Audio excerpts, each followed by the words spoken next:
Yeah. Magic made this one. And I'm like, yeah. This shit hard. This shit hard. Oh my God. Yeah. I made it back with my soul and a vision. Switching up. Yas. You're sorry, obligatory you're Nigga. That's how I'm reminded I'm on the East Coast when I hear You're right. That's like the mating call.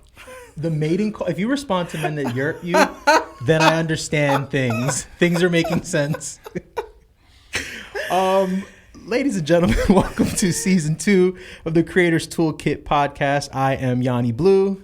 I am Mike Brown. And sitting in between us like a lovely creative toolkit sandwich is the illustrious, the incredible, the multi-hyphenate, the glorious, glamorous Ladidai. I love that it's sung. Yes. What's up? Hi, how's it going, guys? Did I eat your intro? That's perfect. Okay, awesome. Yes. I don't even want to give you titles because you do so much, and we're going to get into all the things that you do. But to describe you with like job titles would be a disservice. Like, it doesn't even make any sense. So you just need adjectives. Describe yourself.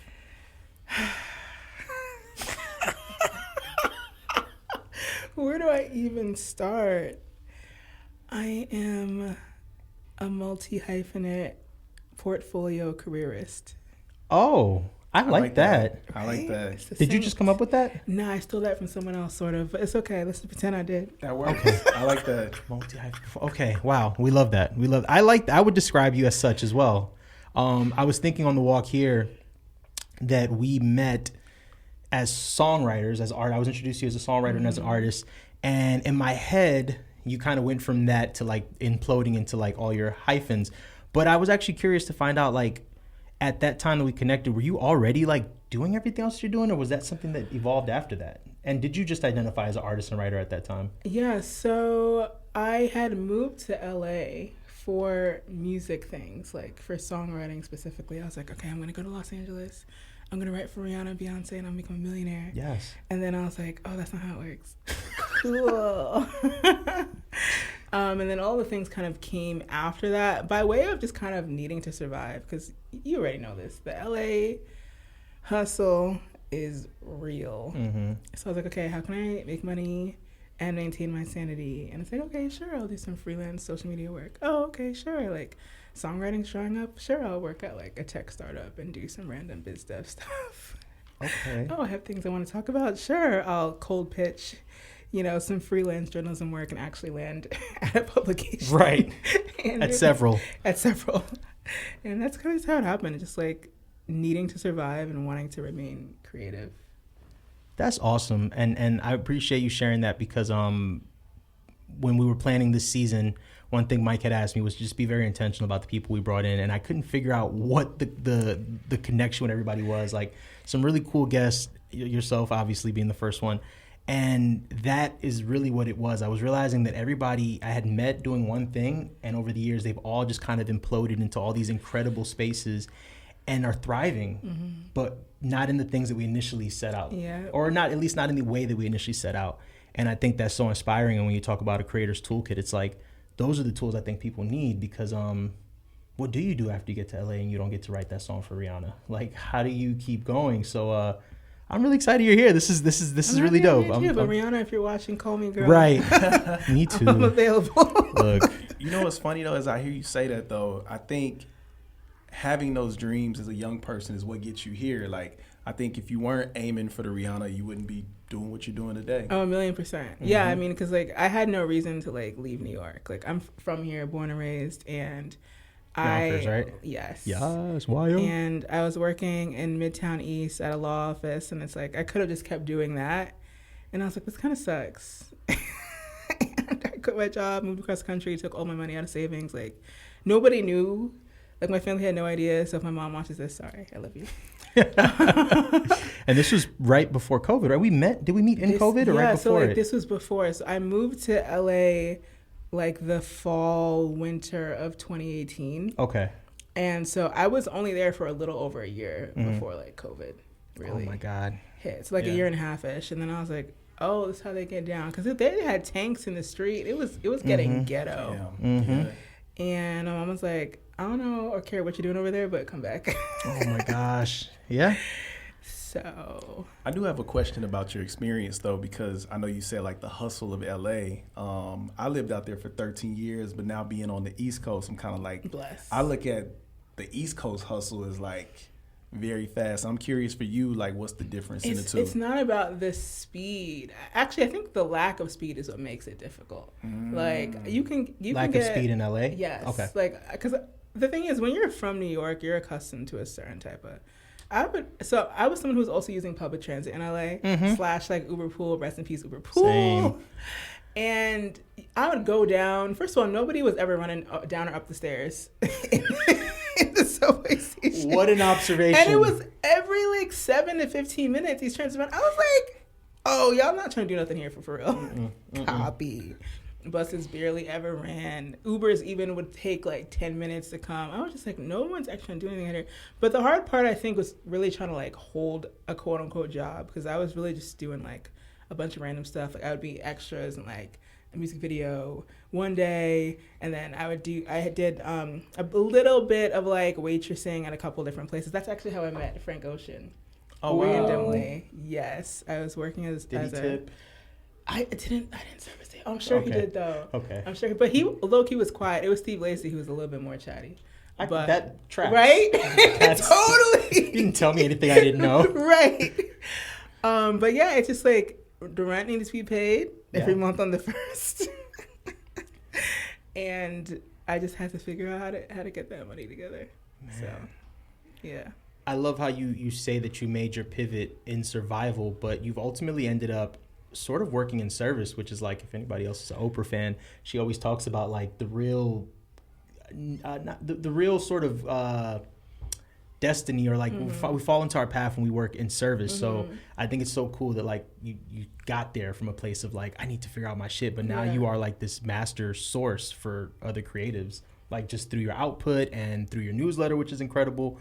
How intentional was that part of it, even though you kind of got there through the trying to figure things out? So my newsletter started actually during the pandemic, because there was just increased activity of resources and opportunities for creatives, because it went to the time where you had to be in New York, you had to be in LA, you had to be in Atlanta.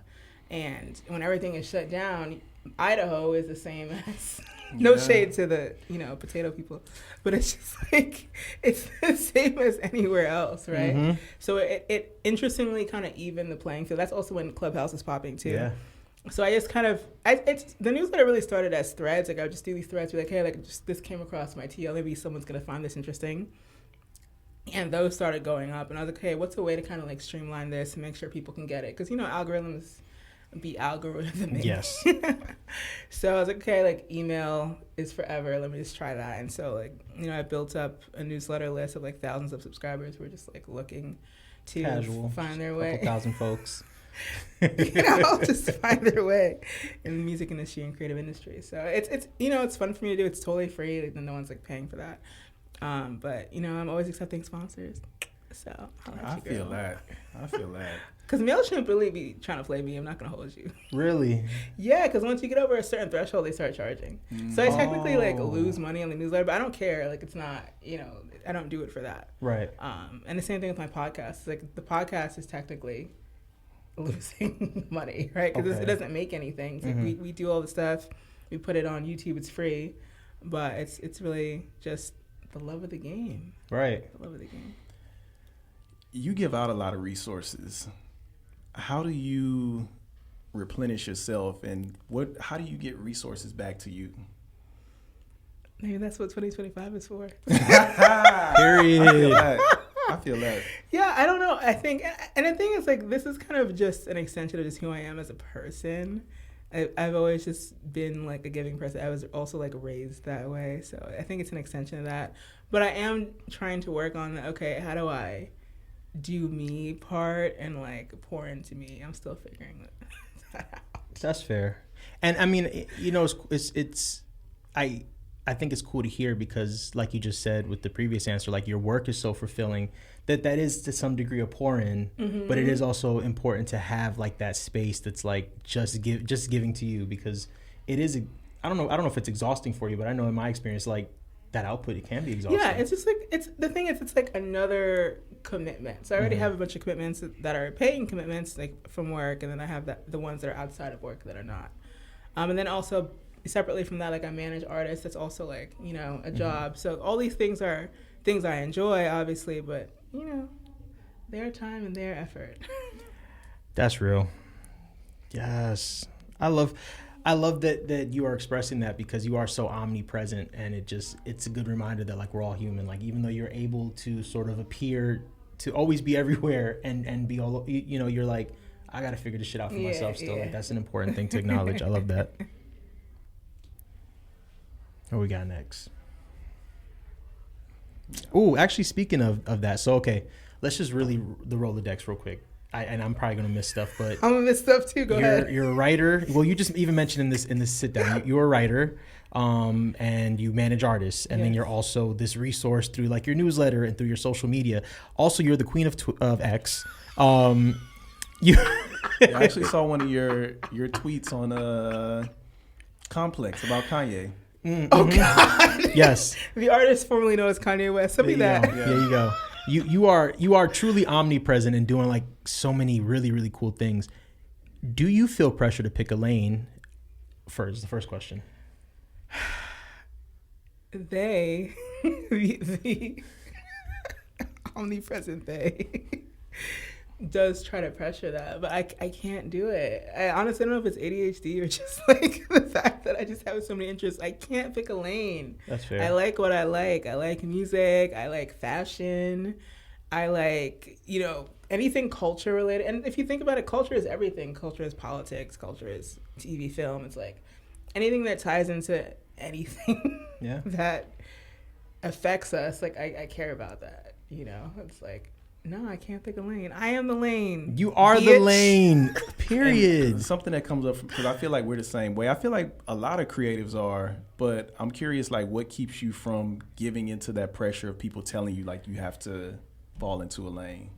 I have always been a multidimensional person. And I think this is true for people in general. It's like, even if you are someone who is like a doctor or a lawyer or something that technically that's a lane, you can still have interest in other things.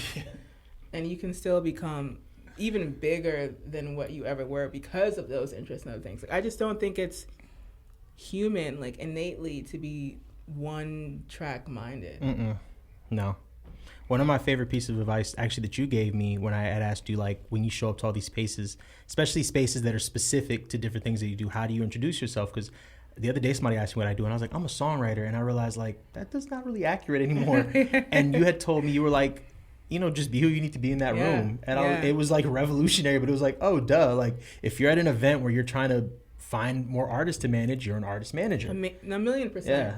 Yeah. 1,000,000%. And low-key, that's how I can get into certain spaces. Like, sometimes I need to be a creator to get in a room. Right. Sometimes I need to be a journalist to get in the room. Sometimes I need to be a venture scout to get in a room.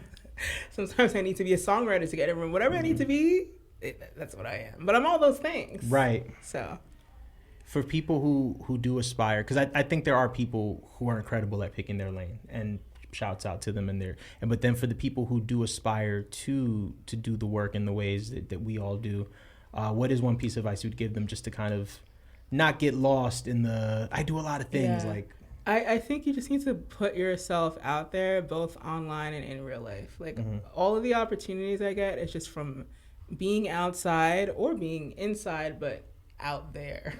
On X. I'm not gonna hold you. That app has gotten me a bag. LinkedIn has gotten me a bag. You've taught me so much. And mind you, I don't have that many. I think cumulatively I have like less than 100K followers. But wow. But your reach and your engagement. I've been able to like talk to people I never imagined I would speak to because of like a singular tweet. I'm just like, well, damn. Work tweets. That was actually one of my questions, because this is a toolkit podcast. So like, from the queen of social media, what they used to call Wendy the queen of multimedia, you're the queen of social media. Multimedia next though. I would honestly a Wendy style show for you. And as far as like you just sitting on the chair talking, so open to it. Can I just stand off on the side and yell? Like, I manifest that for you. So open to it, please. But no, as like free her though. Right, free Wendy. Free Wendy. That's a shirt. Okay, so you're omnipresent on social media, and then obviously like with TikTok getting banned and then unbanned, all these new apps have flooded in. So like, from your perspective, what are the like top 3 places people should be right now? Honestly, I don't even want to shout them out because they banned my account. Oh, fuck those guys. but you too. They banned you? Oh no. Oh no! If you Google, wait, I did see you posted something about this. Wait, yes. If you Google Ladidai YouTube banned, there may or may not be an article about this. Wow. Shut the fuck up. But while we're here, free Luigi, because that was why. Oh yes, I did. I have questions. I have so many questions. No, questions for you. Oh, I have questions for them. Your Luigi era was like, what is happening? Free him. I was like, wait a minute. Sorry, like, I know you do everything, but then when you became like his public defendant, I was like, oh, she's like, no, I want every job. Like, you were his Harley Quinn. Listen, like, I'm not even joking. Karen, if you're watching, I'm going. He has like a court date in New York next week. I'm going, y'all. I'm bringing Harley Quinn. I'm bringing my Harley Quinn. Please do the scene from Joker where she just sits in the crowd and just starts performing while, like, please. Again, if I have an interest, you're a legend. That's dope. You and that lawyer lady that beat everybody. You know who I'm talking about with the bob. Are you guys friends? No, but I friends. appreciate who she is as a person. Y'all need to. She really out here holding it down. Y'all too. If I was in LA, I would be right there with her too. I'd be at the Rocky. I know right for sure.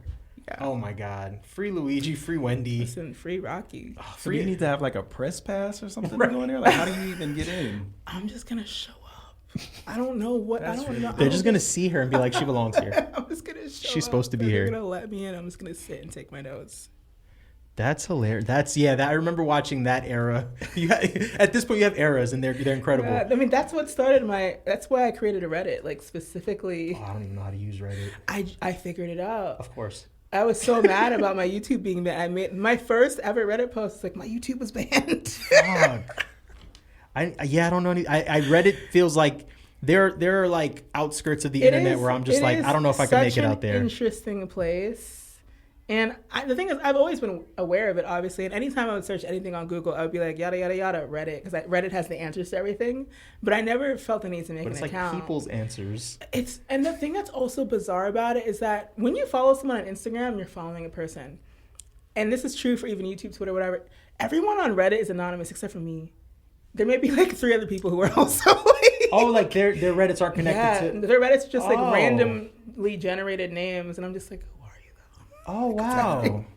Does that kind of give you more power because you have that pipeline to other content? I don't know. You're testing in real time. I don't know. I'm just here for the ride. Like, shout out to Alexis Ohani, and appreciate you. Wow. we need the Reddit chronicles of your yeah. It's like you found an underworld, and you're the only person with no mask in this underworld. To the point where people DM me like, I think someone's impersonating you. I'm like, no, that's me. Like, but you do have an ex impersonator, right? Or a hate account. I have haters on. But one of them used your picture. There were a couple of them that did. Yeah, like super weird. And I'm just like, guys, maybe I am this famous, but we can relax. What? we can calm down. Modern day Wendy Williams. Here we go. Wow. I have a question though, because. Like, in being banned, if you're building up an audience, you kind of just lose that audience. Yeah, no, it sucks. How valuable do you think it is for, like, creatives to be building like their own newsletters, their own like emails. I mean, that's why I'm happy to have a newsletter. That's why I'm happy to have a text list. I'm happy to have. I have a Substack that I've never posted on, but you know, shout out to my like 15 subscribers. Appreciate you. Period. I have like 3 different newsletters for no reason. Like I have the MailChimp one, which is for music industry opportunities. I have the the Beehive one, which is for kind of like I think it's anything that's like culture, but more so in the lane of what I call tunes, tech, and trends. Okay. And that one I low-key abandoned. I haven't written on it in like a year. And then I have my Substack. And the reason I even launched a Substack is because I started doing some freelance work with Yahoo. Mm-hmm. And my lane, see, this is, again, we're talking about lanes. My lane on there is supposed to be fashion, beauty, lifestyle. But naturally, I lean into entertainment, and I lean into technology. Yes. I lean into whatever else. I saw the Rodney article. Yes. That was really fucking cool. My favorite one so far. That's Interviewing amazing. Rodney Darkchild. Did you spoke to him, or was it like email, or like? We spoke on Google Meet. I love it. Like I was just like, oh my god, Rodney and he was can like talk. sitting in his Rodney studio, can talk. and I was just like, oh my god, I love you, legend. Yes. And I'm trying not to like fangirl. I'm just like, so tell me about how it was working with SZA. That's crazy. And yeah, he's great. He's great. I'm so excited. Actually, real quick, while we're on the topic of the newsletters, since we are a Toolkit podcast, I would love to get your take, because you mentioned the 3 places, and you kind of, your intention with the 3 was more, I guess, they seem like they're more specific to what your output is, but just functionally, MailChimp, Substack, and Beehive, which one do you think more people should be on? If you're someone who is a journalist adjacent type of creative, Substack is that girl. It's great for that. But the reason I really like Beehive is because they have a lot of different features for the free. I think you don't start paying anything up until like 2,500 subscribers or something. Most people are not going to get there that soon. So you get to do a lot. And they have a great team where they will, as soon as anything is wrong, they'll get back to you. However, not to go between the two, but Substack has an app, and that app is clutch. Okay. So if I'm on the go, like I don't write anything on there, but it's like there are different communities that are tied to each publication. So it's really cool to be able to see like the commentary on things or be in like the group chat or whatever. So try them all out. They're all free. Yeah. I like Substack. We're both on Substack now, but I had signed up for Beehive through Hey Mike's newsletter. Yeah. I saw him and Mauricio Ruiz on there, and it just, to me, they were both music industry people. Yeah. So my head was like, maybe this is more for people that like they're yourself. They're honestly both great, but I'm someone who also loves to A/B test, so I try out everything. You know what I mean? So it's like major key. Can you explain to the people what A/B testing is? It's just about seeing what might work, right? So I started out with MailChimp because that was like the holy grail of newsletters, and then Substack came, and then Beehive came. And I'm low-key late to both. My Substack was actually the last one I made. But it's just like figuring out, because the thing is, when you have the emails, you have the emails. You can move everything to one platform or another. It doesn't necessarily matter. But it's just about kind of seeing, okay, what works better for my workflow or for my audience or what have you. Okay. I think the dope thing about Substack is the discoverability. Yes. As opposed to like a MailChimp where, people have to sign up, but people could just go to the Substack website and just like find you. But the thing I do like about MailChimp, like when you do have the audience, is like you can segment your audience. Yes, I love keeping it segmented. And also I like the fact that, if you see it, you see it. Like, I almost like the fact that it's not as easily discoverable as other things. But I've thought about this. I'm like, oh, should I move like this to this or this to this? But I'm just really on everything until I don't, yeah. Yes. No, that's important. I like the idea of that because we launched this podcast initially with a Merch Madness contest that we run every year. Oh, nice. And last year we were like really specific with our guests and everybody focusing on just merch, and we've done a lot of testing with that. Like our first year we did, what did I do? I think I was on Shopify. I forget where he was at. Last year we did Etsy. This year we don't know what the hell we're doing, but it is that testing it out and then also just being transparent about that, because I think a lot more people are doing the sort of A/B testing that like you mentioned, but they're not sharing the resources. So you watch new people come out and kind of flounder through like the bad distros and the bad drop merch sites. And it's funny because I'm thinking about this too, like merch you know, is it Etsy? Are you gonna make merch? Do you have merch? Is it your logo? Oh my God! Is it Free Luigi merch? Oh my God! And, you know, okay. So some tea on that. You can't sell that on Etsy. Free Luigi? Yeah, everything gets flagged. Wow. Fair. I'm telling y'all, this is why I go down a conspiracy rabbit hole, because what y'all are doing to that man, I don't like it. That's wild. Please let me know when you start doing merch. I would, and it has to. I have so many ideas for you, but I just thought about like just the you-ness of you, and I'm like, I want a shirt with a pattern, and I also want like your logo with some like stickers. I'll take that. Like a Free Luigi with like Luigi from Mario and Luigi. So can't like Nintendo or somebody come after me? I think so. But you gotta sell enough of them for Nintendo to come after you. Honestly, I would love to get sued by Nintendo. Okay. Wow. Goals. Like, Goals. You get that like far, if you don't you get doing sued, have something you ever right. even done anything? Like, Right. Wild. Okay, I know you're not in the merch world, but if you had to give any advice for people trying to sell merch, what would you? I don't even know. I just feel like maybe do something that's like print on demand. Right, It's fair. probably like the easiest Yeah. thing. There's just one. I don't know if this is like the best site, but I would check out Pietra because I feel like they're doing cool things over there. It seems to be like more of a creator focused platform. This is actually their color. It's orange. Oh, wow, right here. okay. Yeah. So I would Pietra. check them out.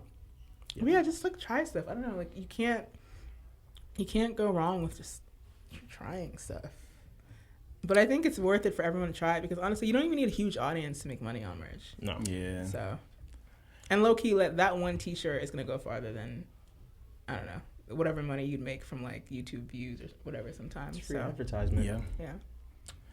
I had a question for you because I know we've talked about you wearing a lot of hats and like playing different roles, but how do you manage all of those roles? And I ask that because I'm doing the same thing right now. So I'm using a project manager to support me, but I'm curious to know what is your way. I should get one. I've been thinking. You're just raw dogging your schedule. I've been thinking of getting like. The thing is, I don't want to say I'm a control freak. I have like, interns or whatever every now and then, but Work interns.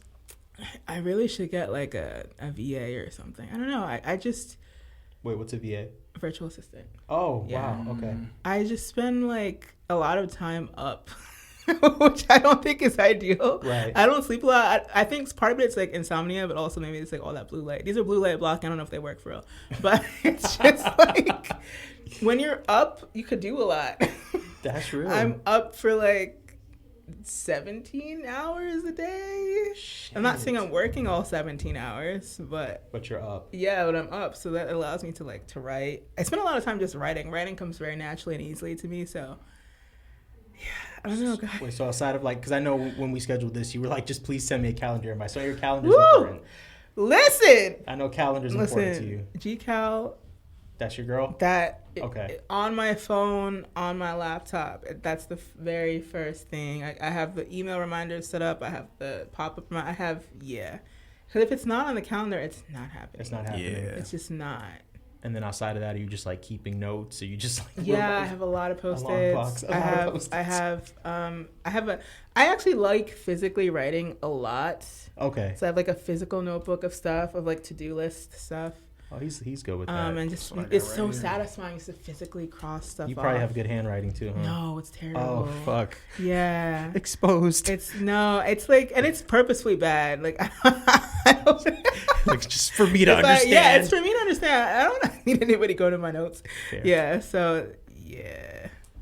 Yeah, I heard it here first. Lottie has, she's raw dogging life with a calendar and a pen and a dream. And yeah, I just do it. Insane. Yeah. All right, we gonna wind it down. So I don't know how much time we got left, but 6:52. okay, we're good.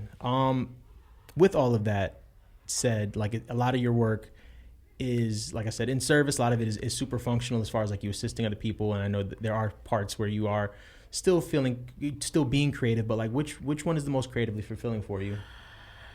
The smile. Okay, so you know what I actually really like and like don't do enough of? It's interviewing people. Like we talked about the multimedia lane. I really want to like lean more into that, like either interviewing people in a setting like this, or like on the red carpet at an event, or I don't know, just like, and that's the thing, like YouTube can be good for this too. It's like if you're gonna have like a show or whatever. I don't know. I like listening to people, and I like being able to facilitate them telling their story. And that's why like I looked up to people like Oprah, and still do, right? It's because she was really known for that. It's like you guys learn about people in a way that you never would have heard of before because they're sitting on her couch. So I want to do more of that, and I do that in like the digital realm with like the online interviews, which are all like mostly text. But I want to do more, like we're sitting on a couch, or we're at an event, or we're at a dinner, or whatever it is, and I see all of that for you. I do, because you have the energy for it, you have the personality, and you have the curiosity. Yeah. So I can't wait to see it when it happens. And I appreciate you mentioning curiosity, because I feel like that's such an important thing. Yeah. And it's almost like a lost art. Like a lot of people only want to do this because they want attention, or they want to be famous, whatever. And there's nothing wrong with wanting attention or be famous, but it's like, do you actually care about the person who's like sitting across from you? Mm-hmm. Like, do you actually want to facilitate them telling their truth? That's what the whole point of an interview is, right? And being prepared. I watched an interview recently where the person was like gushing over the artist and then saying the wrong song. Awkward. And I was like, wait a minute. What? Or like the Breakfast Club girl, like always pronouncing people's names wrong. And it's like, that's what Charlemagne, please come hire this young lady, because them young ladies love them down. I would low-key go crazy on the Breakfast Club. They're great comedians. Because one thing about me, I'm always going to do, I spend like hours researching. Okay. Like when I was confirmed for the Rodney interview, I was like, ooh. I spent hours watching his previous interviews, reading his previous interviews, listening to the music, studying those. And mind you, this is one who I was already studying like my whole life. But it's like, when you sit in front of a person, 10 minutes in, he was like, these are such great questions. And I was like, I love you so much. Thank you. And it's literally the best compliment. It's like, you are not only listening, but you took the time to learn before. That's so important. Like, I really, really, really care about that. So, shout out to Rodney. He gave me my first placement. placement. Make me reach out to Pharrell. I'm gonna get that interview done. That's another one on the bucket list, man. It's a lot of people, and I think like, again, that passion from music, that's where it all starts, right? Because it's like, I don't want to talk to Rodney just because he's the legendary Darkchild. Like, it's not about that. It's like, I literally grew up on these records. I literally grew up wanting to produce like this and write like this. So to be able to even just virtually sit in front of, I was like, whoa. And back to the point of the curiosity too, because these are people who they want to talk, and they want to, and in experiences where I've exchanged energy with them, they want to pour into people, and I don't think they have as many outlets. So creating lanes for people like yourself to be able to interview more of them is going to be super important, because there aren't a lot of people out there that are asking Pharrell real questions like and that he might make him excited. It's so interesting because I get the pressure to kind of lean into like more like salacious stuff, but it's like, even if I got an opportunity to interview like Drake and Kendrick, yeah, sure, I would want to ask about the beef, but it's like there's just so much more to people than the things that make them like hot in a certain moment or whatever. It's like there's so much that builds up to that, and it's interesting to me that people don't care about those things. Free Drake. Like you said, though, people are lazy and don't really care about the work that they do. Yeah, so it's like let's talk about the music and the experiences and the things that get them excited. Like, I just feel like it's so weird to want to interview someone and to make them kind of want to back into a corner or like run away, like scare them away. And it's not like saying Beyonce. Like don't ask people tough questions. Like there's like a line. It's like, I don't necessarily care. It's literally an art form, though. Yeah, like I don't care if you got like your lips done, or I don't care if like your ex-boyfriend is that. It's like, unless it is intrinsic to the story that's being told, right?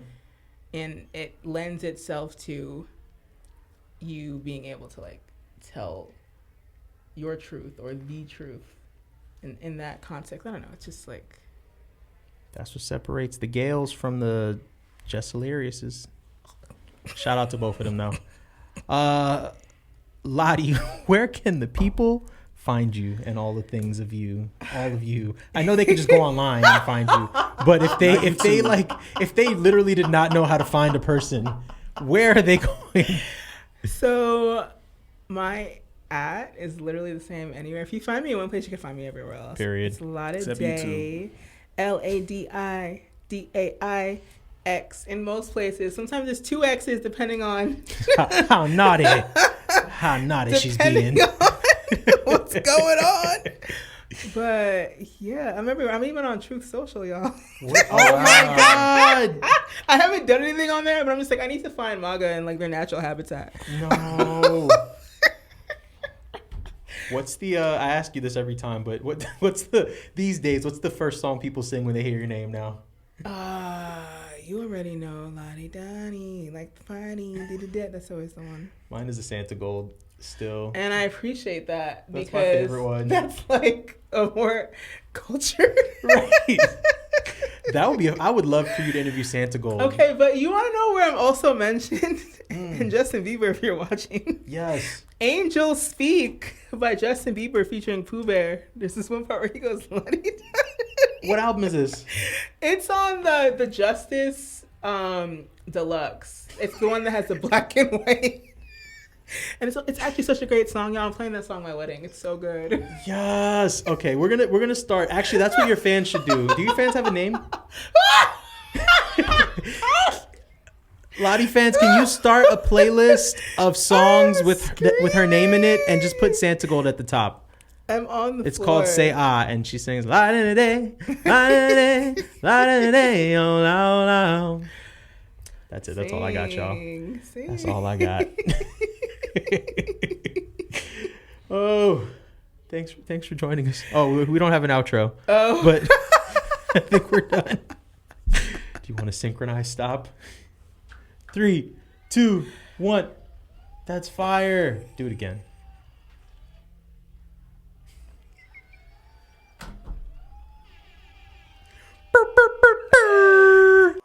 This shit hard. This shit hard. This shit hard. This shit hard. This shit hard. This shit hard. This shit hard. This shit hard. Oh my God. This shit harder than a diamond in Sierra.